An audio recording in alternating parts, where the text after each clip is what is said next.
Dakpan sa mga pulis ang usa ka 22 anyos nga babaye sa barangay 23-C Davao City human masakpan sa akto nga nagpataya og lasto pasado launa Lunes sa hapon Agosto 4, 2025. Gila ang suspect nga si alias Cristal, residente sa barangay 21-C Davao City. Subay sa report sa Davao City Police, naaktuhan si Cristal nga nagpapatad og lasto sa lugar. Nakuhaan siya og mga improvised nga resibo sa lasto og kwarta. Pag-utingkay sa mga pulis sa bag sa suspect, duha ka sachet sa gituohang shabu ang na-recover.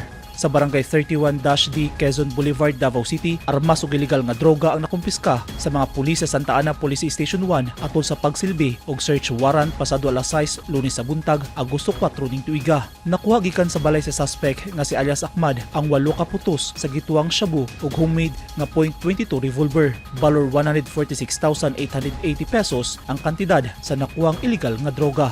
Ug sa barangay Ilang, Davao City, nasignit sa mga otoridad ang kapin usa ka milyon ka pesos nga kantidad sa gituohang shabu atol sa implementasyon sa search warrant sa suspetsadong si alias Amam, 31 anyos. Gikasang operasyon pasado alas 3 Lunes sa hapon, Agosto 4. Apil sa nakuha gikan sa suspect ang .38 revolver. Gikonsidera nga top 3 regional level high value individual sa illegal nga droga ang suspect.